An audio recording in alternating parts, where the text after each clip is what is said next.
Cette chronique est une présentation de Mercier-Giguère, avocat. Dans les termes juridiques, on parle à l'occasion de prescription extinctive. Mais qu'est-ce que c'est que ça? Quoi de mieux que de Maître Mercier-Giguère pour nous dire ce que c'est? Maître Mercier-Giguère, bonjour. Bonjour. Qu'est-ce que c'est qu'une prescription extinctive? En fait, il faut savoir que lorsqu'on veut introduire un recours, l'exemple classique que j'ai donné souvent, tu me donnes un coup de poing et donc tu brises mes lunettes et je veux te poursuivre. On a des délais dans lesquels on doit déposer notre demande au tribunal. Okay. Et la prescription, quand on parle de prescription, c'est ça, c'est exactement. C'est le délai qu'on a pour introduire notre recours à la Cour. Et j'imagine qu'il y a différents délais pour différentes causes. Effectivement, ça a été quand même standardisé il y a quelques années parce que c'était extrêmement compliqué. Ça dépend de la cause, ça dépend de la loi sur laquelle on base notre recours. Je vais vous donner quelques exemples. Oui. À la base, normalement, c'est 3 ans. OK. Donc, on a 3 ans pour poursuivre, que ce soit en vice caché. Il y a une petite exception, mais en vice caché, dommage, exemple, le voie de fait que je donnais, ça va être 3 ans. Ça veut dire que si ça se passe aujourd'hui, j'ai 3 ans pour déposer à la Cour, pas juste envoyer une mise en demeure, déposer à la Cour ma demande et là, je vais être protégé. OK. Qu'est-ce qui arrive si je le fais après 3 ans? Ouais. Bien, en fait, l'autre partie, donc toi en l'occurrence, a simplement à dire que le délai est prescrit et la cause tombe à l'eau. Ça veut dire que même si j'ai une preuve vidéo de l'acte, j'ai les aveux. En arrivant à la cause, si ma cause est prescrite, bien, toi, tu peux te lever et dire c'est prescrit et ça finit là. Puis il n'y a aucun recours suite à ça. Là. Non, il n'y a aucun recours. OK. Donc, à prendre en note quand même. Effectivement, c'est important. Et un exemple concret? Oui, en fait, l'exemple, l'atteinte à réputation. OK. Le délai n'est pas de 3 ans, mais de 1 an.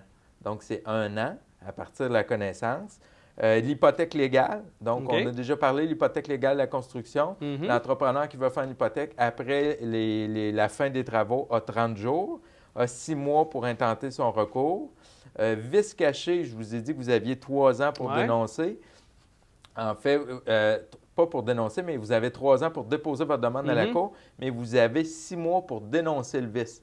Okay. Donc, à partir du moment que vous le connaissez, vous devez envoyer une mise en demeure ou un avis de dénonciation dans les 6 mois. Sinon, vous pouvez perdre les chances de votre recours. C'est bien important. Il y a des délais au niveau de la Cour d'appel. Vous avez un jugement, ça va être 30 jours.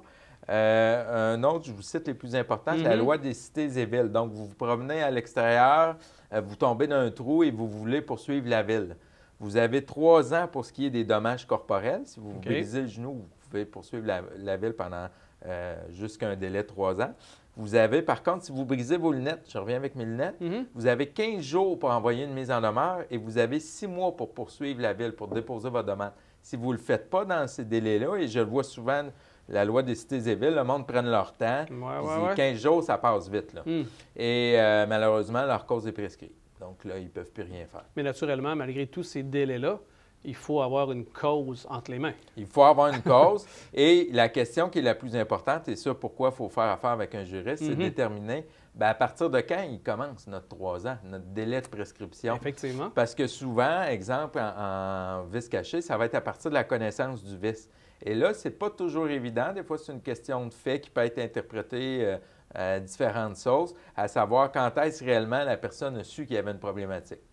Pour s'assurer de ne pas dépasser les délais, on fait appel à des spécialistes, des professionnels comme vous. Maître Mercier-Giguère, comment on fait pour vous rejoindre? On peut nous rejoindre par téléphone au 581-996-7060, sur notre page Facebook à Mercier-Giguère Avocat ou sinon sur notre site web à merciergiguère.com.